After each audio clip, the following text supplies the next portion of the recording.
Wana ufalme, mimi ni balozi wa ufalme Dr. Godwin Gunewe, balozi wa serikali ya mbinguni hapa duniani.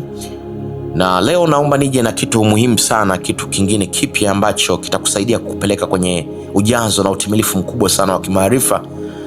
Na leo naomba nizungumzie kuhusu nguvu ya kupeleka petition katika kufanya vitu kutokea. Kwa nguvu ya petition au maombi katika kufanya vitu kutokea. Sasa petition ni moja ya sheria ya ufalme ambayo ni ya muhimu na inatenda kazi kwa viwango vya juu sana. Na katika darasa hili nataka nikuzamishe kwenye ujazo na utimilifu wa maarifa ya juu sana, na nitakupa case study ya kile ambacho mfalme Yesu alikiisha au alituonyesha wakati anaiendea ile adhabu ya kosa la uhaini ambalo lilifanyika. Adhabu yenyewe ilifanyika pale msalabani kama kosa la treason, uhaini, ili kuturejeshea ufalme. Sasa katika ule mchakato mzima, kabla hajaingia kwenye ile adhabu, hapo nyuma kuna vitu ambavyo tunaweza tukajifunza kutoka kwake kuhusiana na nguvu ya petition. Sasa ndio maana leo nataka tuzame kwa upana ili tusaidie. Sasa kabla ya kukupa labda mfano au case study, naomba kwanza tuisome katika ile Zaburi ya 34:19 kama mstari wetu wa msingi au primary passage. Na kuna kitu kikubwa hapa, naomba twende pamoja. Nasema mwenye haki ana mateso mengi, anasema lakini Yawe umwokoa nayo yote, huhifadhi mifupa yake yote, hata mmoja hautavunjika. Mwenye haki, sikiliza hapa, mwenye haki ana mateso mengi, lakini Yawe umwokoa nayo yote. Kwa hiyo mwenye haki ni mtu ambaye amemwamini mfalme Yesu, na kwa asili kabla kuwekwa msingi wa ulimwengu jina lake lipo kwenye kitabu cha maisha, lakini amemwamini mfalme Yesu na amezaliwa mara ya pili kwenye ufalme na mfalme Roho Mtakatifu. Lakini pia hiyo ni haki ya kwanza, lakini haki ya pili ni ile kutembea na sheria za ufalme, sheria za nchi kwa uaminifu kabisa. Huyu ndio anaitwa mwenye haki. Sasa huyu huwa anakumbana na mateso mengi, lakini cha ajabu ni kwamba mateso hayo Yawe anasema umwokoa nayo yote. Manake hakuna hata moja linaweza likamletea uharibifu. Ndio maana anasema uhifadhi mifupa yake yote, hata mmoja hautavunjika. Manake hakuna chochote kitakachoweza kuharibu maisha yake. Hiyo ni statement yenye tumaini na yenye ujazo, na ndio habari kubwa kwetu sisi raia wa ufalme, ambayo yote mwenye haki lazima afahamu hiki kitu, kwamba atakumbana na changamoto. Sasa kwenye maisha ya kawaida tu unaweza ukaibuka ugonjwa katika familia na ukamsumbua mmoja wa familia, aidha mume au mke au watoto, na ikasumbua sana. Lakini linaweza likaibuka tatizo la kiuchumi na likakuchanganya, na ukajiuliza pia, kwa nini napita kwenye hili na wakati mimi ni mwaminifu kwenye kutoa sehemu ya 10, yani kodi ya ufalme na matoleo mengine. Ingawa kimsingi nimefanya utafiti, mtu yote aliye mwaminifu kwenye kodi ya ufalme ambaye akatoa na matoleo kwa uaminifu na akatoa sehemu sahihi, huwa mara nyingi hawezi kuishiwa kiuchumi hadi akaibika. Ukiona unaishiwa mpaka unaibika, ujue wewe sio mwaminifu kwenye kodi, na pia inawezekana unatoa sehemu isiyo sahihi, na ndio maana unanyong'onyesha mpaka unaharibikiwa. Hilo ni muhimu sana. Ndio maana kodi ya ufalme tunaitoa ndani ya ufalme, tuitoe kwenye dini wala madhehebu. Hilo ni muhimu sana. Lakini pia yanaweza kaibuka matatizo yote katika maisha yako na kuanza kukutisha, na ukasema mbona mimi niko ndani ya ufalme alafu inakuwaje matatizo yananitokea, shida. Nataka nikwambie hilo lisikupe shida, kwa sababu mwenye haki ana mateso mengi, lakini Yawe anamwokoa nayo yote. Sasa nitakupa sababu kwa nini kuwa watu walio ndani ya ufalme wanaweza pia wakatokewa na matatizo. Sasa nikupe utofauti pia. Kuna tofauti kati ya kuharibiwa na matatizo na kukutana na matatizo. Tatizo unaweza kukutana nao lakini lisikuharibu. Sasa mtu yote aliye kwenye dini na madhehebu na wengine wote, huwa matatizo yanawaharibu na yanawanyong'onyesha mpaka wanaaibika na kusambaratishwa kabisa, na yanawatoa kwenye mstari. Lakini utofauti ni kwamba mtu aliye ndani ya ufalme, kama vile umenoti, huwa mara nyingi akikutana na jambo huwa haribikiwi, mradi awe mwenye haki, anayetembea na kanuni za ufalme na mwaminifu katika kila eneo. Huwa vitu havimuharibu wala hapati, yani haribikiwi na jambo. mara nyingi anakutana nalo, na nitakupa sababu kwa nini huwa ni lazima mwenye haki akutane na mashida na matatizo. Ukisoma Waefeso 3:10 imetuweka wazi kwamba anasema ili kwa njia ya eklesia ndio hao raia wa ufalme au watoto wa Yahweh Elohim au jopo la wafalme wanaomwakilisha mfalme mkuu. Anasema ili kwa njia ya eklesia hekima ya namna nyingi ya Elohim ipate kujulikana kwa watawala na wenye mamlaka katika ulimwengu wa roho. Maanake kuna falme, kuna mamlaka wa kuagiza na jeshi la pepo wabaya. Sasa hawa wana kawaida ya kushambulia watoto wa ufalme, wanashambulia watoto wa ufalme walioko duniani. Sasa na mashambulizi yao wanayofanya huwa ni mpaka serikali ya mbinguni iwaruhusu kufanya hivyo. Hawawezi kushambulia wenyewe mpaka serikali ya mbinguni ya ufalme iweze kuwaruhusu. Sasa mfalme wa mbinguni baba yetu huwa ana kaida, sisi ametufanya kama punch bag, ametufanya kama vile airbag kwenye magari. Yani huwa sisi ndio uwanja wa matukio yake. Kwa mfano, lolote lile shetani atakalotaka kuipima uweza wa serikali ya mbinguni, ili majeshi ya giza yaipime, shetani na majeshi ya giza yaipime, yaanze kupambana au kupima uweza wa serikali ya mbinguni, au ili mbingu idhilishe uweza na ukuu wake dhidi ya majeshi ya giza.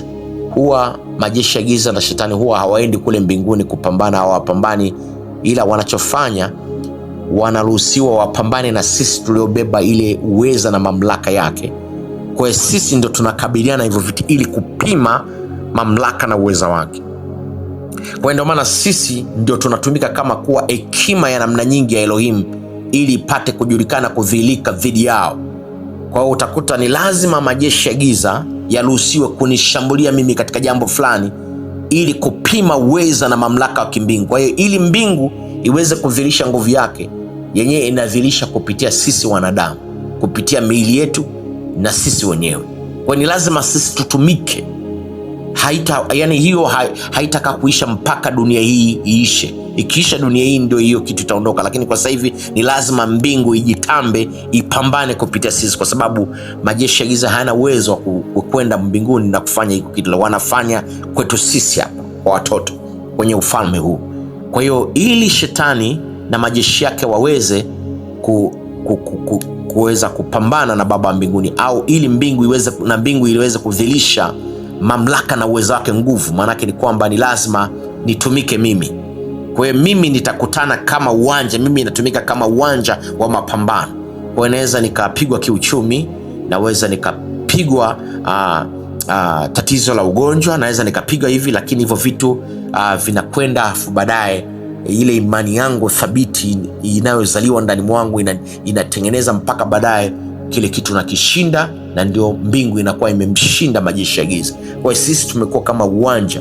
Maanake ni kwamba ili kwa njia ya eklesia ambayo sisi hekima ya namna nyingi ya Elohim ipate kujulikana kwa watawala. Maanake sisi ndio njia ndio njia ya hekima ya namna nyingi ya Elohim inadhihirika kwa majeshi ya giza. Kwa hiyo hakuna namna nyingine ambayo mbingu inakwenda kudhihirisha ubabe wake dhidi ya majeshi ya giza. Lazima sisi tutumike, na wao ni lazima watushambulie. Kwa hiyo mwenye haki huwa ni lazima kutana, lakini kwa hiyo ata mbingu itampambania, na mwishowe huyo mtu atakuwa salama zaidi, atakuwa salama, wala hakuna itakutokea. Ndio maana chochote kikitokea kwenye maisha yako, mradi ukiwa ni mwenye haki, huna shida kwenye kodi ya ufalme wala matoleo, huna shida kwenye uaminifu wako katika sheria nyingine zote, na umemwamini baba yako mfalme, na elimu ya ufalme iko ndani yako kwenye ujazo, na unajua wewe ni mtoto wa mfalme mkuu na umekuja duniani kutawala. Ujue kabisa kwamba, ondoa shaka, kila kitu kitakaa sawa. Jipe muda tu, kila kitu kitaenda sawa. Ujue kabisa kwamba hapo ukiona unakutana na jambo kama hilo na upo kwenye haki na wewe ni mwenye haki, ujue kabisa, lazima ujue kabisa hapo mbingu inajaribu kuthibitisha uweza na mamlaka yake. Kwa hilo wala lisikupe shida. Ndio maana nasema ili kwa njia ya eklesia ni sisi, maanake hekima ya namna nyingi ya Elohim ipate kujulikana. Maanake sisi ndo tunatumiwa kwa ajili ya kudhihirisha ile uweza na mamlaka. Taarifa sahihi ya kimbingu inadhihirishwa kupitia sisi dhidi ya mamlaka na jeshi la pepo wabaya. Kwa hilo uwezi, na linakuja, ukiona limekuja huwa linakuja kwa kuruhusiwa. Kwa hilo ni muhimu sana. Sasa Ndio maana wakati wote tunahitaji sana petition kwa bidii. Tunahitaji petition kwa bidii, tunahitaji maombi kwa bidii sana, kama watawala ambao wafalme wadogo tumepewa mamlaka ya kuitunza dunia na kuiongoza na kuiletea tija, lakini tunahitaji petition kwa sababu tunahitaji ufunuo kutoka serikali ya mbinguni ili tuweze kujua namna ya kukabiliana, ili tushabiane, tusaidiane na mbingu, serikali ya baba yetu, ili kuweza kudhilisha mamlaka na uwezo wake, huku sisi miili yetu na maisha yetu yakitumika kama sehemu ya uwanja wa mapambano. Hilo ni muhimu sana. Kwa hiyo ndio maana tunahitaji petition kwa bidii. Sasa mapambano kama haya yanapofanyika ukiwa hujakuwa kwenye petition na kwenye mstari sahihi, inakuwa sio sawa. Ndio maana tunahitaji kufanya petition kwa bidii. Sasa tunaweza tukajifunza kwa mfalme Yesu akiwa hapa katika mwili. Alitufundisha kitu cha msingi sana juu ya kupeleka petition, tusije tukaangukia kwenye majaribu. Sasa ukisoma Mathayo 26 mstari ule wa 40 mpaka 41, nasema kisha akarudi kwa wanafunzi wake na kuwakuta wamelala. Akamuuliza Petro, je, ninyi wanaume hamkuweza kuwa macho pamoja nami kwa saa moja? Mstari wa 41 anasema basi kuweni makini na mpeleke petition, yani maombi, msije mkaangukia majaribuni. Hakika nafsi huwa inakuwa na utayari, lakini mwili ndio una udhaifu. Kwa hiyo pelekeni petition, msije mkaangukia kwenye majaribu. Unaweza kuona sasa, ukisoma tena Luka 22:45-46, mfalme Yesu anarudia kitu kile, anasema baada ya kupeleka petition, yani yeye akawarudia wanafunzi wake, akawakuta wamelala wakiwa wamechoka kutokana na huzuni. Naye akamuuliza, mbona mmelala? Amkeni mpeleke petition, msianguke majaribuni. Unaweza kuona kitu kama hiyo. Lakini pia ukiangalia zile pointi za muhimu sana katika kupeleka petition ambao mfalme Yesu aliofundisha raia wa ufalme wa kwanza ambao ilikuwa ni Talmud, wanafunzi wake wa kudumu wa ufalme, kina Petro, Mathayo, walimuomba awafundishe namna kupeleka petition, lakini aliwapa dondoo moja hapo ya point au dondoo aliowapa ni ipo katika Mathayo 6:13, anasema usiruhusu tuingie katika majaribu ya uovu, bali utuokoe kutoka kwa yule mwovu, kwa kuwa ufalme ni wako na nguvu na utukufu hata milele. Amen. Kwa unaweza kuona kwamba moja ya kitu ambacho aliwafundisha ni kwamba wapeleke petition kwa Baba ili asiruhusu sisi tuingie kwenye majaribu ya uovu, bali atuokoe na yule mwovu, kwa sababu mapambano wanayofanya ufalme wa giza ni kuhakikisha kwamba wanamtoa mtoto wa ufalme kwenye mstari, na kitu kama wanamuingiza kwenye uharibifu. Akitoka duniani yuko salama baada ya kufa, lakini ule uharibifu unaweza ukaleta shida kwenye maisha yake na kumtoa kwenye leni. Ndio maana lazima kupeleka petisheni ili tusiingie kwenye majaribu ya uovu. Sasa nafikiri kwa wale msiofahamu, tuna aina mbili ya majaribu. Kuna majaribu ya imani ambayo yanasababishwa na Baba yetu wa mbinguni. Haya yana shida, yanatufanya kuwa salama sana. Lakini kuna majaribu ya uovu ambayo yenyewe yanasababishwa na majeshi ya giza na shetani mwenyewe, ili kutuingiza kwenye uharibifu. Yani unaweza kuingizwa kwenye uharibifu, ukapata ugonjwa la kudumu au jambo fulani ukalifanya likakuletea shida maisha yako yote, ukawa ni raia ufalme, lakini ukaendelea kuteseka duniani kwa sababu ya hiyo shida. Hayo ndio yanaitwa majaribu ya uovu. Au ukajikuta unapoteza kitu fulani, hayo yote yanaitwa majaribu ya uovu. Maana shetani anataka akutengenezee maumivu ya kudumu, ndio maana majaribu ya uovu. Lakini majaribu ya imani yenyewe, Baba mbinguni anataka kupime uzalendo, akuthibitishe katika uzalendo, katika kuiamini serikali yake. Yenyewe huwa yanasimamiwa na mbingu yenyewe, yanakufanya unakuwa thabiti. Lakini majaribu ya uovu hayakujengi, yenyewe yamelenga kukuingizia maumivu, unaishi duniani ukiwa na maumivu ya kudumu. Haya ni mabaya sana, na ndio tunapaswa kupeleka petition tusiingie kwenye majaribu haya.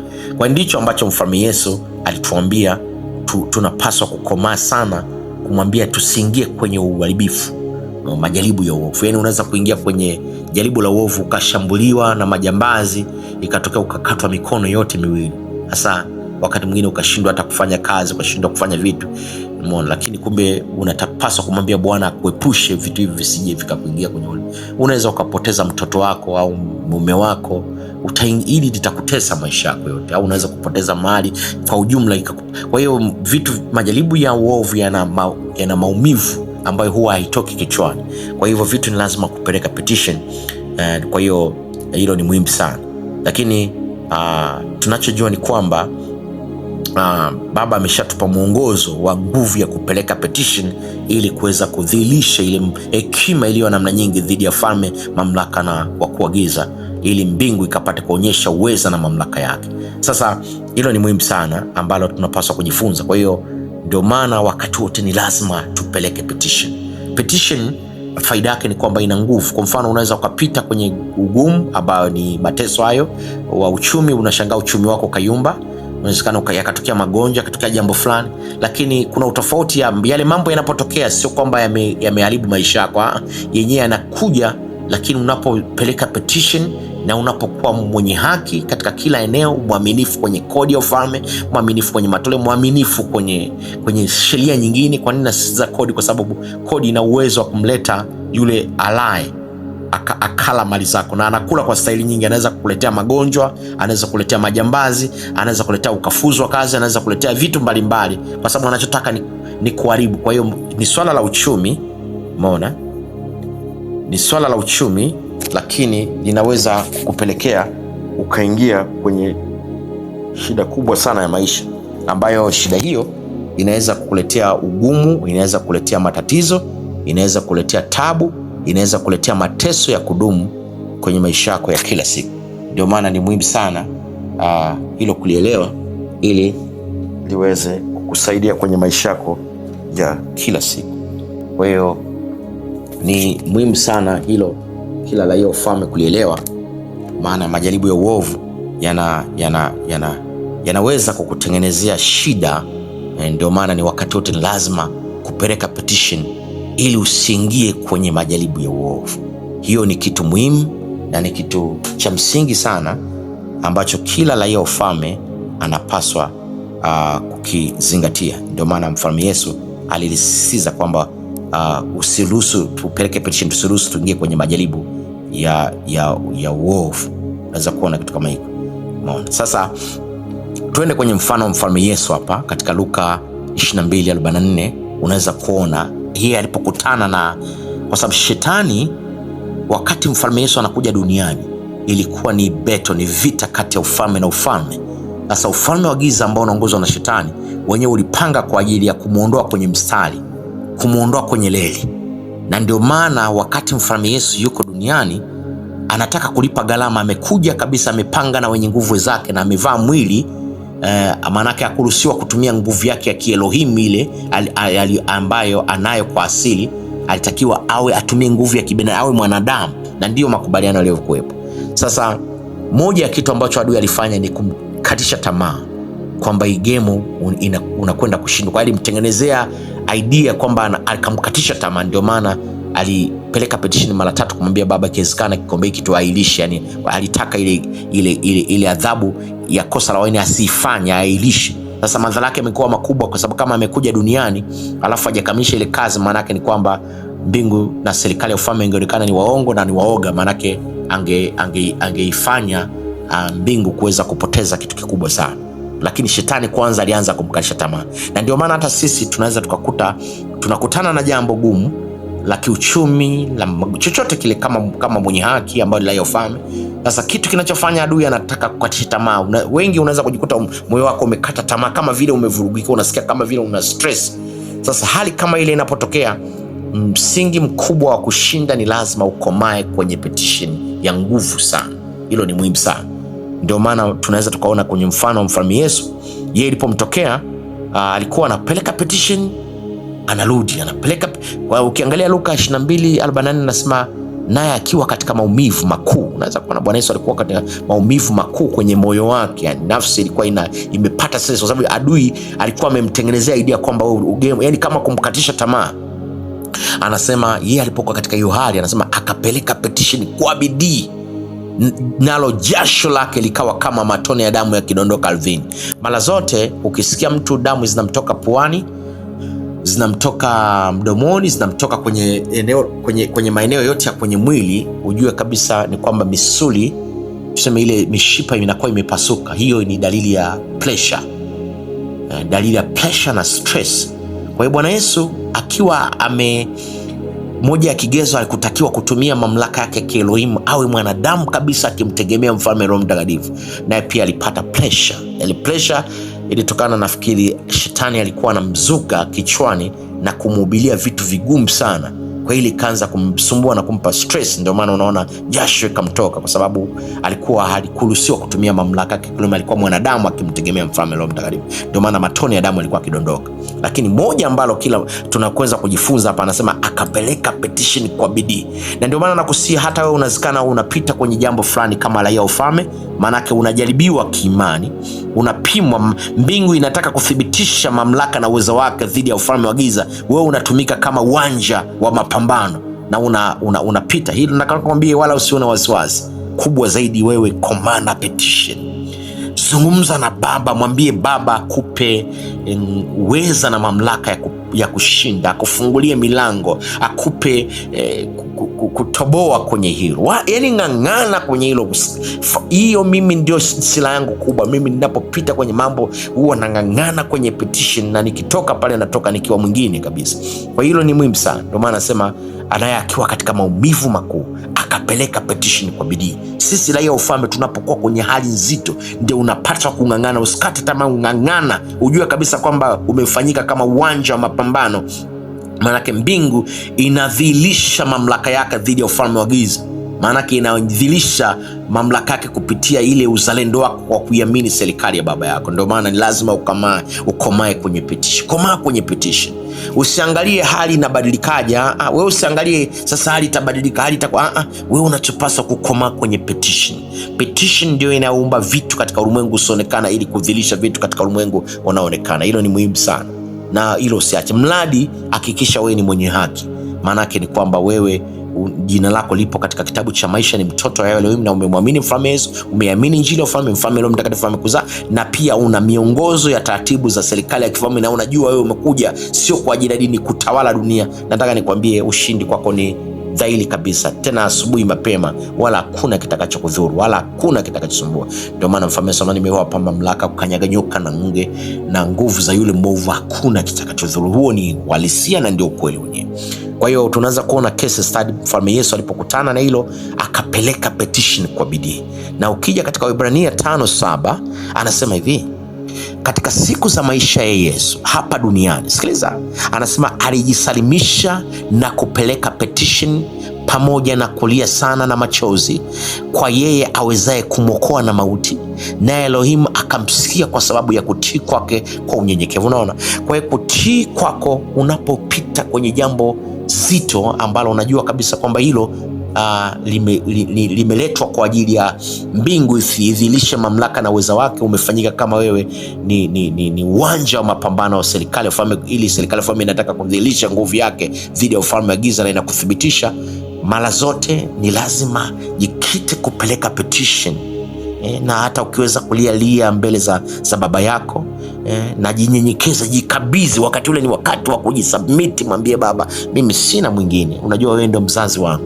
Mimi ninachojua kabisa kusudi lako alizulika, umenileta kwa mpango maalum. Huwezi kuruhusu uharibifu kwenye maisha yangu, huwezi kuruhusu uharibifu kwa mke wangu, huwezi kuruhusu uharibifu kwa mtoto wangu, kwa mume wangu, huwezi kuruhusu uharibifu kwenye familia yangu, huwezi kuruhusu. Wewe unang'ang'ana kila wakati, kila ikipita lisali moja huko umeng'ang'ana, kila lisali moja ikipita unaingia kwenye petition. Nataka nikwambie mapema sana, yani ushindi wako utadhilika. Hilo ni muhimu sana. Kwa hiyo ni jambo la msingi, na ndio maana pia hata Yakobo aliandika katika waraka wake mzuri sana, akasema katika ile Yakobo 5:16 anasema kila mmoja akiri kukosea kwake kwa mwenzake, na kila mmoja akipeleka petition kwa ajili ya mwingine ili mpate kufanikiwa. Unaona, pia tujifunze kupeleka petition kwa ajili ya wengine, wakumbuke wengine. Hilo kwenye maisha yangu nimekuwa nikifanya. Mimi napeleka petition kwa ajili ya wanafunzi wangu wote wa ufalme dunia nzima, yani lazima nimtaje mmoja mmoja, napeleka petition. Lakini napeleka petition kwa ajili ya wakuu wa nchi na kila mmoja, ni muhimu sana.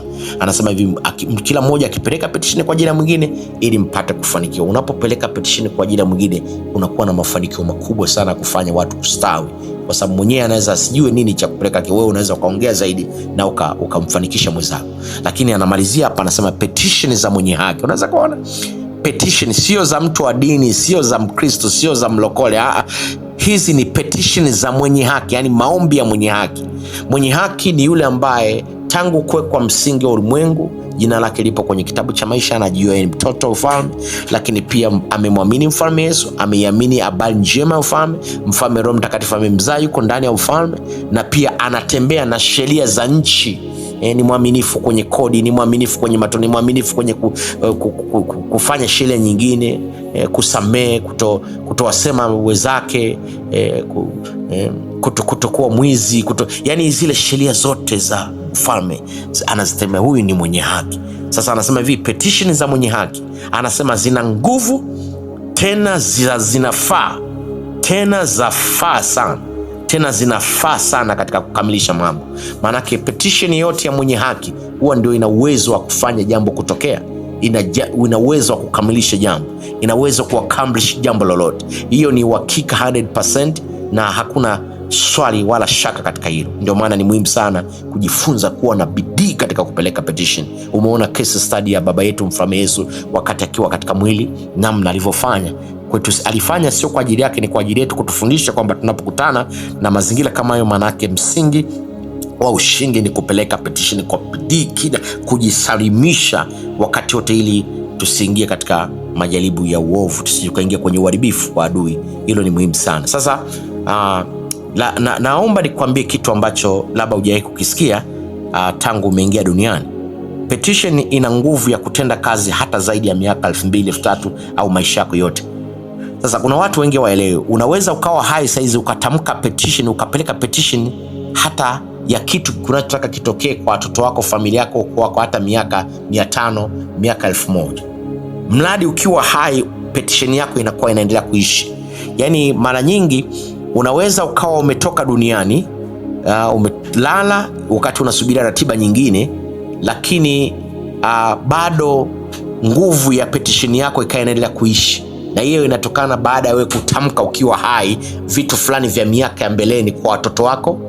Baba, mimi nataka watoto wangu wawe matajiri, wasiingie kwenye uvutaji wa madawa kulevya, wasiingie kwenye ushoga. Yani ukatamka maneno, ukafunga na kupeleka petition, ni maombi, ukaombea, ukapeleka petition kwa ajili ya uzao wako wote, na ukashangaa vitu hivyo vikafanyika.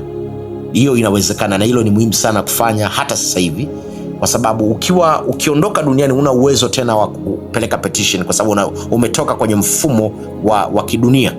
Lakini ukiwa duniani unaweza, ukiwa hai unaweza ukatamka maneno yakatokea hata miaka 5000 ijayo, unaweza ukatamka kwa familia yako, inawezekana. Ndio maana petition ina nguvu ya kutembea, mradi ukiitamka sasa hivi kwa ajili ya mbeleni inafanya kazi. Na ukiangalia katika katiba ufalme, miamba wote wa raia ufalme walifanya hivyo, hata mfalme Yesu alifanya. Kwa mfano, mfalme Yesu aliwahi kufanya kitu, akasema katika Yohana 17:20-22 akasema hivi, sileti petition kwa ajili ya hawa peke yao, yani wale wanafunzi waliokuwa nao kipindi kile, anasema bali naleta petition, yani maombi pia kwa ajili ya wale wote watakaoniamini kupitia neno lao. Unaweza kuona, yani anapeleka petition kwa wote ambao watakao muamini mfalme Yesu kupitia neno la wale mitume wa kwanza, ambao hata sisi wa miaka hii, maana ilifanyika miaka 2000 iliyopita, karne ya kwanza, lakini mpaka hii leo ile petition inaendelea kutenda kazi. Na alipeleka petition ili iweje? Anasema hivi, ili wawe na umoja kama vile wewe Baba ulivyo ndani yangu na mimi nilivyo ndani yako, wao nao wawe ndani yetu, ili ulimwengu upate kuamini ya kuwa wewe ndiye umenituma mimi. Utukufu ule ulionipa nimewapa wao, ili wawe na umoja kama sisi tulivyo umoja. Unaweza kuona mfalme Yesu miaka 2000 iliyopita aliomba habari ya umoja kati ya watoto wake wa ufalme wote. Sasa ndio maana ukiangalia, moja ya kitu kinachoweza kuleta umoja kwa watoto wa Yahweh Elohim hapa duniani ni wale walioiamini injili ya ufalme peke yao ndio wanakuwa na umoja. Sasa unaweza kuona kwenye dini hizi madhehebu, utashangaa kuna Pentecoste, Mennonite, Protestanti, Usabato, Katoliki, na wote hawa hawaaminiani, na wote wanasemana. Kuna dini ya Uislamu, Ubudha. Wanadamu wanakuwa hawana umoja. Hata kwenye Ukristo hakuna umoja, kwa sababu kuna madhehebu mengi na wanasemana na wanasumbuana sana. Sasa ile sio ufalme, na Bwana Yesu, mfalme Yesu akuombea wale, kwa sababu wale sio raia ufalme wala sio chombo cha kifalme. Alikuwa anaombea wale ambao watakaamini injili ya ufalme. Na ndio maana kama umestudy, Watu wote walioamini injili ya ufalme huwa ndio wanakuwa na umoja sana. Wengi ambao mlio kwenye group nafikiri mnaweza kuona jinsi gani umoja wetu ulivyo, jinsi nguvu yetu ilivyo. Tuko mbali, wengi hatujuani, hatujawahi kuonana macho hivi. Wengi raia ufalme, wengi hatujawahi kukutana nao, lakini cha ajabu mfalme Roho Mtakatifu anaenda ni anawathibitisha juu ya mwalimu wao ambaye rabi wao mimi, na tunaenda pamoja unakumbuka tumefanya jambo la kutengeneza app ya katiba, tumekamilisha, tumefanya vitu vingi pamoja na vinakwenda vizuri. Umoja huu umetoka wapi? Kitu gani kilichofanya mpaka tuaminiane na tujuane? Ni kwa sababu ndio kile ambacho mfalme Yesu alikisema miaka 2000 iliyopita, karne ya kwanza, alipeleka petition wawe na umoja. Umoja unaweza kupatikana mpaka watu wawe raia ufalme na watembee katika mtazamo wa kiufalme. Maanake watakuwa dunia nzima wana umoja, wanapendana, tena upendo wa kweli. Ukisikia udai wa falme, upendo wa kweli. Lakini kwenye madini na madhehebu brother, hakunaga umoja kwa sababu sio chombo cha ufalme. Kwa hiyo ndio maana petition hii ambayo mfalme Yesu alifanya katika Yohana 17:20-22 ya umoja kwa watoto wake wote wa ufalme, ndio inadhirika ndani ya wote raia ufalme walio imani injili ya ufalme. Wote walioshiba elimu ya ufalme ndio watakuwa na umoja. Tena unashangaa tu ile injili inawaunganisha na wanapendana sana. Na wewe mwenyewe unaweza kusikia jinsi gani uko mbali, wengi hamnijui, lakini cha ajabu unashangaa hamjawahi kuniona kwa macho, lakini angalia upendo wenu ulivyo kwangu. Mnanipenda na mimi nawapenda, yani ninawapenda kuliko hata wale ambao niliozaliwa nao baba mmoja mama mmoja. Kwa sababu gani? Kwa sababu sisi ndo ndugu halisi wa damu moja. Ile petition ya baba yetu aliyopeleka kwenye cabinet ya wenye nguvu watatu pale inafanya kazi na inatufanya kutuunganisha kuwa moja kama familia, na upendo umekuwa dhahiri sana. Ndio maana unaona petition ina uwezo wa kuishi miaka nenda rudi, mradi ukiitamka sasa hivi. Ndio maana unaweza ukatamka petition kwa watoto wako, kwa taifa la Tanzania, kwa Afrika, ukamsii baba hata miaka ijayo jambo fulani, na litakuja kufanyika katika jina la baba yetu Yesu Kristo. Sasa petition ni muhimu sana. Kwa kumalizia tu, unaweza kuona mfalme Yesu alitoa parable katika ile Luka 18:1-8, akasema kisha Yesu akawapa wanafunzi wake parable ili kuwaonesha namna inavyowapasa kupeleka petition kwa Elohim wakati wote, yani at all times, yani kila saa, na wala hawapaswi kukata tamaa, Anasema akawaambia, katika mji mmoja alikuwapo hakimu ambaye hakumwogopa Elohim wala kumjali mtu. Katika mji huo alikuwapo pia mjane mmoja ambaye alikuwa akija kwake mara kwa mara akidai, tafadhali nipatie haki, yani justice, kati yangu kutoka kwa adui yangu. Kwa muda mrefu yule hakimu alikataa, lakini hatimaye akasema moyoni mwake, japokuwa sina hofu ya Elohim wala simjali wanadamu, lakini kwa kuwa huyu mjane ananisumbua, nitahakikisha amepata haki yake, ili asiendelee kunichosha kwa kunijia mara kwa mara. Mfalme Yesu anasema hapa mstari wa 6 kwamba Bwana akasema, sikilizeni asemavyo huyu hakimu asiyejali wa haki. Je, Elohim naye hata watendea haki? Unaweza kusema, je, Elohim naye hata watendea haki wateule wake? Hapa haki inaenda kwa wateule, haiendi kwa kila mtu. Haki ni kwa wale wenye haki ambao ni watoto wake, ambao aliwachagua tangu kuweka msingi, ni watoto wake. Anasema hata watendea haki wateule wake wanaomlilia mchana na usiku. Unaweza kuona. Kwa hiyo ina maana petition ina nguvu kwa sababu inadhihirisha uzalendo ulionao kwa baba yako. Maanake ni lazima umlilie. Kama unaweza ukalia mchana na usiku, maanake huna option, huna chaguo lingine. Maanake unaiamini serikali ya babako ndio yenyewe inaweza kukupa maisha.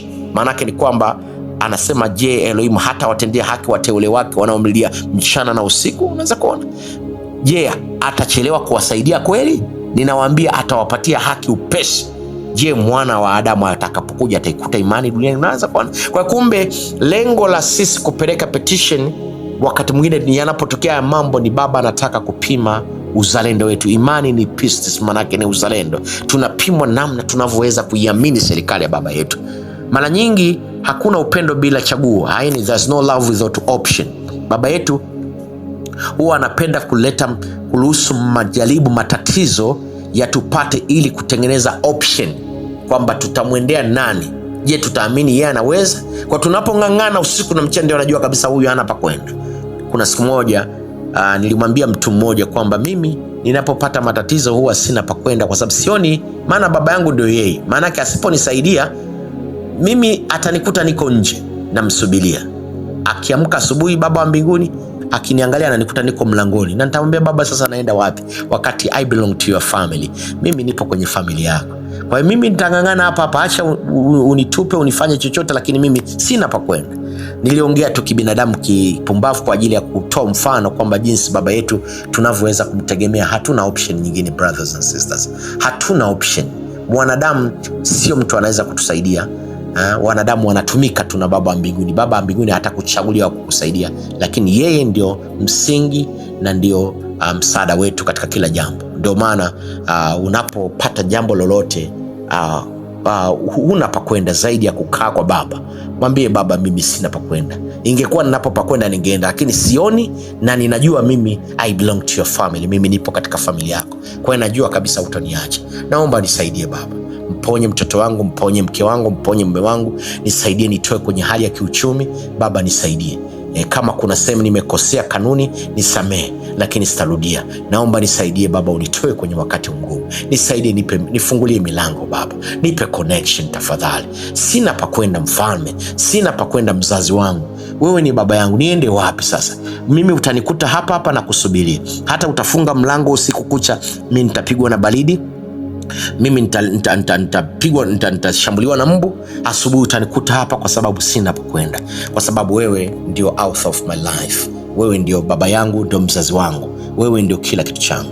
Hilo ni muhimu sana kuzungumza kwa Baba, hilo ni muhimu sana ili uweze kuweza kuwa salama. Petition ina nguvu sana wanaofanya. Naomba tujifunze kupeleka petition kila wakati. Baba wa mbinguni awabariki sana. Kama utakuwa na swali, basi namba zangu wengi mnazo, tafadhali sana usisite kunipigia ili tuweze kujengana kwa ajili ya kuweza kuona namna gani tunaweza tukadhihirisha maisha ya kifalme hapa duniani. Lazima tukumbuke kwamba matatizo au changamoto tunazopitia hazijalenga kutuumiza, hazijalenga kutuua wala kutuharibia maisha, zimelenga kutuimarisha. Na lazima ujue kabisa mbingu ipo kazini. Katika sisi tunafanyika kama uwanja wa mapambano. Mbingu inadhihirisha mamlaka yake dhidi ya ufalme wa giza. Sisi ndio tunatumika kama njia kudhihirisha, kama eklesia tunatumika kama njia kudhihirisha hekima iliyo ya namna nyingi ya Elohim. Kwa hiyo ndio maana usiogope, wewe simama imara, tusipeleka petition, ili utakapofanikiwa kutoka katika hilo, basi ujue kabisa utaenda katika level nyingine. Mbingu huwa ina kaida, Baba mbinguni huwa anatupa level, anatupa ushindi. Ushindi wetu huwa unatupeleka kwenye ngazi nyingine. Mimi kwa mfano, kila siku huwa ninapopita kwenye jambo fulani zito, huwa nang'ang'ana kwenye petition. Nikitoka pale naona kabisa nimepanda kwenye level nyingine ya kiuchumi. Utakuta Baba ananipa level nyingine ya kiuchumi, level nyingine ya heshima, level nyingine ya utukufu. Unaweza kuona, kwa sababu tunatoka imani hadi imani, utukufu hadi utukufu. Maana yake tunakuwa kiuzalendo. Hilo ni muhimu sana kuelewa. Naomba Baba mbinguni atupe akili katika kila eneo, ili tuweze kupata ujazo sahihi wa maarifa, ili tuweze kuwa na utimilifu katika fikra, katika akili zetu, katika maarifa yetu, ili tuweze kuweza kudhibiti dunia kwa ujasiri, tukijua kabisa kwamba sisi ndio watawala wenyewe, na tujue kabisa kwamba matatizo au changamoto hazijalenga kutuharibu, bali Baba amelenga kwa ajili ya kutujenga, na yupo kazini kwa ajili ya kupambana na serikali nyingine, na sisi tunatumika kama uwanja wa mapambano, lakini atatuthibitisha. Hakuna hata mfupa yote ambao utaharibika kwako. Hakuna jambo lolote litakaweza kuharibu maisha yako. Uko salama. Ndio maana hata kama unapita kwenye nini, wewe usiwe na wasiwasi. Nataka nikuhakikishie uko salama sana, ili mradi tu basi uwe ni mwenye haki. Asante. Naitwa Dr. Guneyo.